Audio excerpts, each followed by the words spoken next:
दोस्तों, आप सभी लोगों ने महाभारत के एक से एक शक्तिशाली पात्रों के बारे में सुना होगा। दोस्तों, इसमें कोई संदेह नहीं है कि सभी पात्र बहुमुखी प्रतिभा के धनी थे। दोस्तों, किसी के अर्जुन प्रिय हैं, किसी को भीम प्रिय हैं, किसी को कर्ण, किसी को कृपाचार्य, किसी को द्रोणाचार्य। दोस्तों, और बहुत लोग तो बर्बरीक, घटोत्कच और अश्वत्थामा को काफ़ी महान मानते हैं। दोस्तों, ऐसे ऐसे योद्धा थे महाभारत में कि 3 बाणों से पूरा युद्ध समाप्त कर सकते थे। दोस्तों, महाभारत एक ऐसी कथा है जो धर्म और अधर्म के लिए लड़ी गई। दोस्तों, इसमें बहुत से ऐसे भीषण पात्र थे जो धर्मी होते हुए भी अधर्म की तरफ से लड़ाई कर रहे थे। दोस्तों, क्योंकि वो कर्तव्य से बंधे हुए थे। दोस्तों, ऐसा जो सिस्टम बन गया था कि उनको उधर से ही लड़ाई करना पड़ रहा था। दोस्तों, यहाँ पे एक बात आपको बता दें कि जो महाभारत की जो लड़ाई थी उसमें जितने भी श्राप दिए गए, जितने भी वचन दिए गए या जितनी भी कस्में खाई गई, इन सभी का संबंध भूत, वर्तमान और भविष्य में से था और दोस्तों प्रकृति से था, और वो आज भी हमको प्रभावित कर रहा है और वो कोई मामूली घटना नहीं थी। दोस्तों, महाभारत के रहस्य ऐसे भरे पड़े हुए हैं कि जो महाभारत के शौकीन लोग हैं वो इन रहस्यों में जितना आप डीप में जाते जाएंगे आपको एक से एक रहस्य नज़र आते जाएंगे। दोस्तों, अब ज़्यादा समय न लेते हुए मैं आपको इसके बारे में बताता हूँ। दोस्तों, महाभारत के बारे में तो सभी लोगों ने पढ़ा ही होगा और पात्रों के बारे में भी।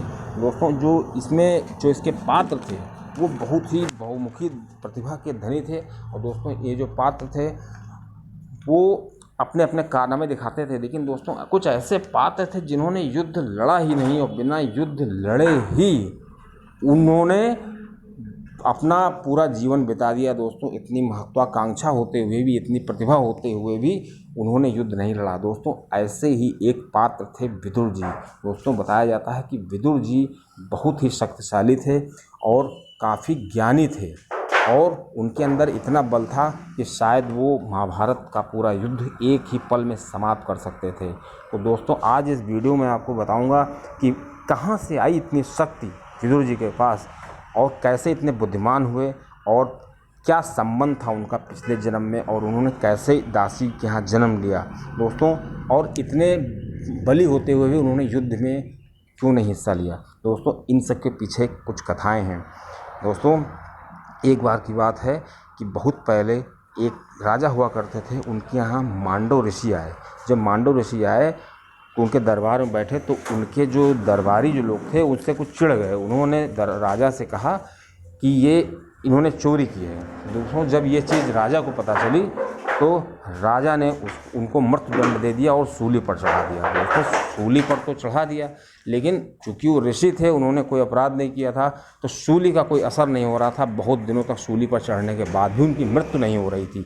जब ये बात राजा को पता चली तो राजा ने सोचा कि मैंने कोई अपराध तो नहीं कर दिया है। वहाँ गया और दोस्तों, उस समय एक प्रथा होती थी कि जो व्यक्ति सच्चा होता था उसके साथ कभी गलत नहीं हो सकता था। दोस्तों, ऐसा ही हुआ ऋषि के साथ।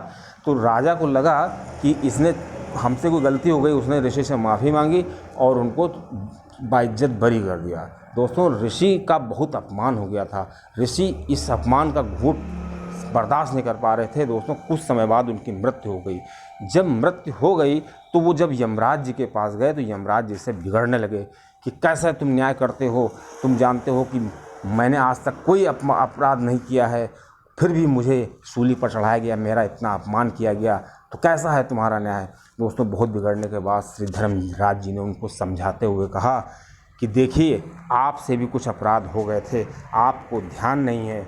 आप जब 12 वर्ष के थे तो एक पतिंगे को आपने सुई चुभो दी थी, उसी की वजह से आपको सूली पर चढ़ना पड़ा था। दोस्तों, अगर कोई अपराध करता है तो उसको कहीं ना कहीं से उसका फल ज़रूर भोगना पड़ता है। श्री कृष्ण जी ने गीता में भी ये कहा है कि अगर आप कोई कर्म करते हैं वो फल आपके पीछे पीछे पड़ा रहेगा, वो आपको मिलेगा ज़रूर। दोस्तों, जो ऋषि थे उन्होंने जब ये चीज़ जानी तो उनको काफ़ी वो मिला, लेकिन जो ऋषि जी थे वो शांत नहीं बैठे।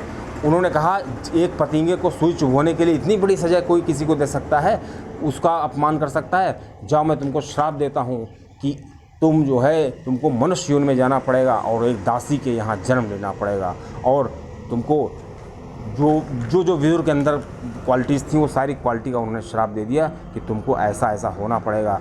दोस्तों वही विदुर जी थे। तो विदुर जी का जन्म जो दासी के यहाँ हुआ था उसका यही कारण था कि पिछले जन्म में वो एक यमराज जी थे और यमराज जी थे, तो यमराज जी की वजह से इनके पास बहुत शक्ति थी। दोस्तों एक चीज़ और भी है कि अब ये बात आती विदुर जी के पास इतनी शक्तियाँ कहाँ से आईं।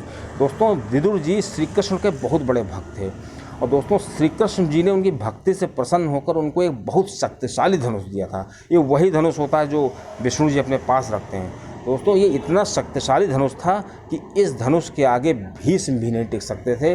दोस्तों इस धनुष में करोड़ों तीर एक साथ चलाने की क्षमता थी और दोस्तों अगर विदुर जी गलती से भी इस तीर को चला देते तो शायद पांडव कभी न जीत पाते और कर्तव्यों से बंधे होने के कारण विदुर जी को लड़ना पड़ता कौरवों की तरफ से।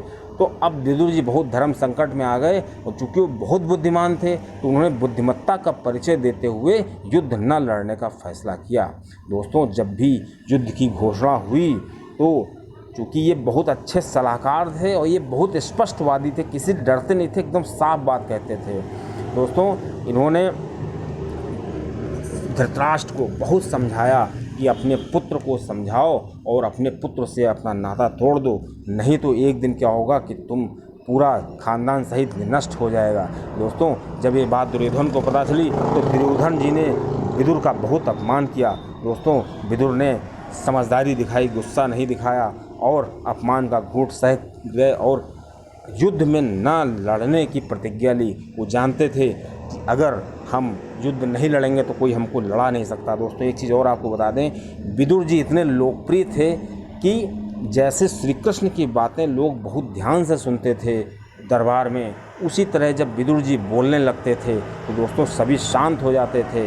विदुर जी की बातों को बहुत ध्यान से सुनते थे। दोस्तों विदुर जी बहुत ज्ञानी थे, बहुत बड़े नीतिज्ञ थे और दोस्तों आपको बता दें कि इनके पास कुछ अलौकिक शक्तियाँ भी थीं। जो वेद व्यास जी थे उन्होंने इनको ऐसी दृष्टि दी थी कि वो महाभारत का हाल, दिव्य दृष्टि दी थी। दोस्तों उस दिव्य दृष्टि से वो महाभारत का हाल देख सकते थे, सुन सकते थे, श्री कृष्ण जी की बातों को समझ सकते थे। दोस्तों ये वही विदुर जी हैं जिन्होंने श्री कृष्ण का जो उपदेश था, गीता का जो उपदेश दे रहे थे, वो धृतराष्ट्र जी को लाइव सुनाया था। दोस्तों कहा जाता है कि श्री कृष्ण जी के जो उपदेश थे वो धृतराष्ट्र जी को लाइव सुनाते समय विदुर जी ने देखा और कृष्ण जी ने देखा। और ये भी माना जाता है कि बर्बरी को भी श्री कृष्ण जी ने आदेश दिया था कि वो भी उसको सुन सकता है। दोस्तों यही कुछ ही लोग उस जो भाषण को सुन पाए थे।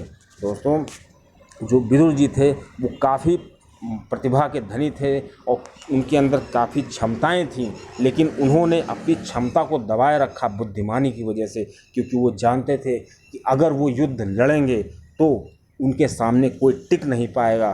दोस्तों जब उन्होंने बिल्कुल निश्चय कर लिया कि वो युद्ध में नहीं लड़ेंगे दोस्तों, तब उन्होंने अपना धनुष तोड़ दिया और धृतराष्ट्र गांधारी के साथ संन्यास पे चले गए। दोस्तों वहीं पे उनकी मृत्यु हो गई थी। बताया जाता है कि एक बार युधिष्ठिर लोग मिलने आए थे, पांडव मिलने आए थे, क्योंकि पांडव विदुर जी से नहीं मिलना चाहते थे।